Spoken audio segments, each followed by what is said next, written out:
In the year 895 AD, on the remote island of Hrafnsey, King Orvandil Warraven makes his return. He has been away on various conquests, leading his warriors in battle. Upon his arrival, he is reunited with his family, Queen Gudrun, his wife, and their young son, Prince Amleth. The king expresses deep affection for Amleth, showing a strong bond between father and son.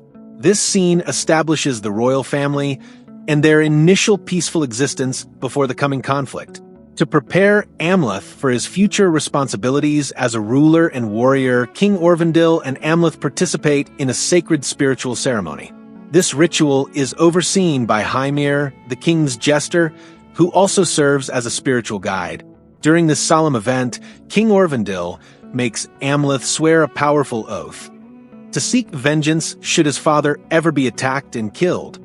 This oath is a central theme of the film. As part of the ceremony, Amleth touches his father's blood, which triggers a mystical vision.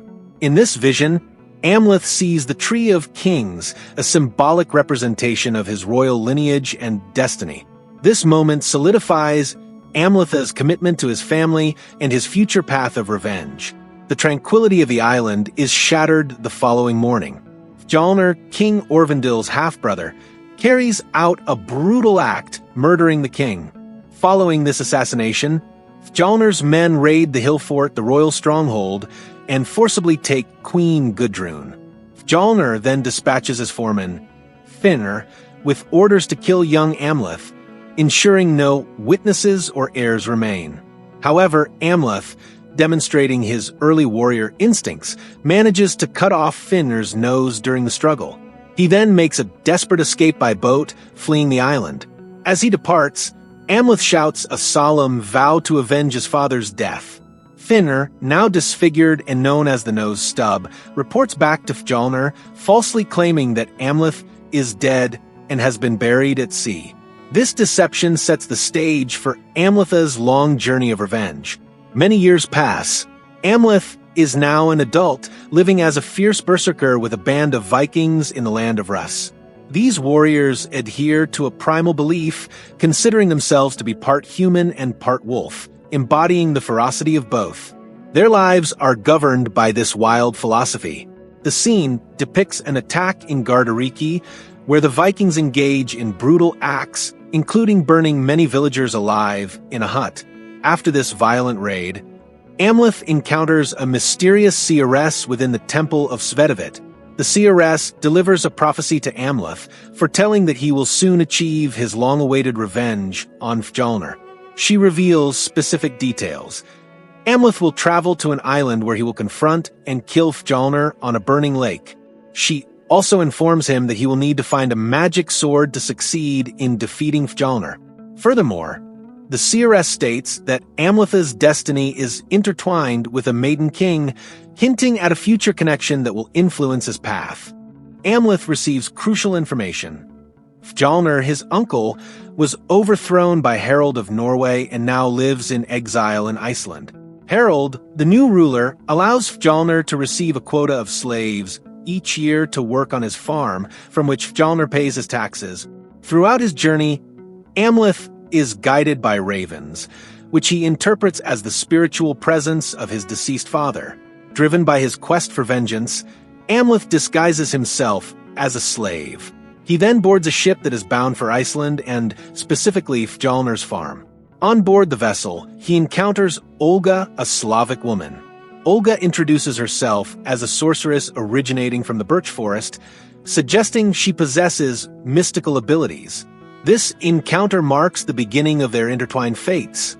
Upon their arrival in Iceland, Amleth and Olga are transported to Fjalnir's farm, where they are put to work as slaves.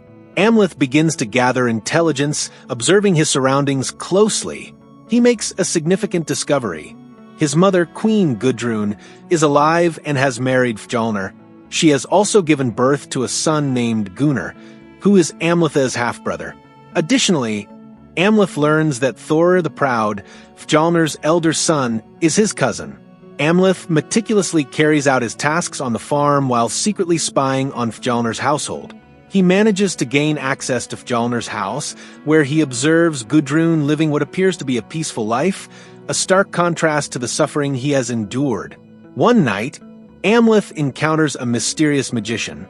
This magician facilitates a spiritual dialogue between Amleth and the spirit of Hymir, the jester from his childhood. During this communication, it is revealed that Fjolnir was responsible for Hymir's murder, adding another layer to Amleth's desire for revenge. The magician then provides Amleth with vital information about a magical sword named Draugr. This sword possesses a unique property: it can only be unsheathed at night. The magician reveals that Draugr is located at the gates of Hell, a mythical underworld. Following these instructions, Amleth enters a burial mound, a place of the dead. Inside, he confronts and battles an undead mound dweller, a formidable guardian. Amleth successfully defeats the mound dweller by strategically luring him into the moonlight, as the creature cannot be killed while in the shadows. After obtaining the powerful blade, Amleth returns to the farm and carefully hides the sword, awaiting the opportune moment to use it. The following day, Amleth is selected to participate in a game of Natleiker, a traditional Viking ball game, against players from another farm. The game quickly escalates into a violent and brutal contest. During the intense play, Gunnar, Fjolnir's son and Amleth's half-brother, enters the game to support his team. Gunnar is nearly killed in the rough play, but Amleth intervenes and saves his life. As a reward for his actions, Thorir, Fjolnir's adult son, grants Amleth overseer duties on the farm, giving him a position of greater authority. Thorir also allows Amleth to choose a woman from among the slaves, further elevating his status within the farm's hierarchy. During the evening's celebrations on the farm, Amleth and Olga engage in an intimate encounter. They form a bond and make a pact to work together to bring about Fjolnir's downfall. Amleth then takes action, killing several of Fjolnir's men, beginning his direct assault. Simultaneously, Olga plays her part by mixing fly agaric, a potent hallucinogenic mushroom, into the food of the remaining men. This causes widespread chaos and confusion among Fjolnir's forces. The resulting disarray, combined with the suspicion that Christian slaves are responsible for the killings, creates an opportunity for Amleth. He uses this distraction to enter Fjolnir's house. Inside, he confronts his mother, Gudrun. She makes a shocking revelation. She was originally taken into slavery, and Amleth's conception was the result of rape. She further confesses that she desired both Orvandil and Amleth to die. Gudrun then attempts to seduce Amleth, but he rejects her advances. Enraged by her revelations and actions, Amleth kills Thorir, Fjolnir's son, and takes his heart as a trophy. Gudrun, now fully revealing her true nature, exposes Amleth's identity to Fjolnir and demands that he kill his nephew. Fjolnir, in turn, threatens Olga's life. Amleth, desperate to save Olga, offers to trade Thorir's heart for her safety. Amleth endures a severe beating from Fjolnir's men. However, a flock of ravens, which Amleth believes to be the spirits of his father, appear and free him from his restraints. Olga, seizing the opportunity, rescues Amleth, and they escape the farm by boat.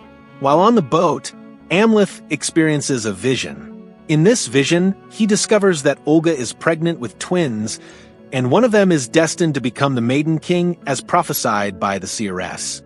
Fearing that his future children will never be safe as long as Fjolnir lives, Amleth makes a decisive choice. He decides to return and kill his uncle. Despite Olga's pleas for him to stay, Amleth jumps overboard, determined to complete his vengeance. Amleth returns to Fjolnir's farm, continuing his bloody rampage. He frees the remaining slaves and systematically kills most of Fjolnir's men, leaving a trail of destruction. As he searches for Fjolnir, Amleth is unexpectedly attacked by his mother, Gudrun. In a tragic confrontation, he drives the magical sword Draugr through her heart, killing her.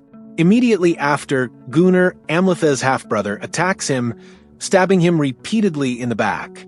Amleth, despite his wounds, retaliates and kills Gunnar. Fjolnir discovers the bodies of his wife and son.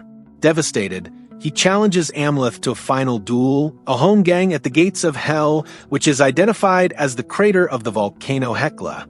This sets the stage for their ultimate confrontation. At the fiery crater of the volcano Hekla, Amleth and Fjolnir engage in a brutal and climactic sword fight. The duel is fierce, with both men fighting to the death. Ultimately, Amleth succeeds in decapitating Fjolnir, fulfilling his long-held vow of vengeance.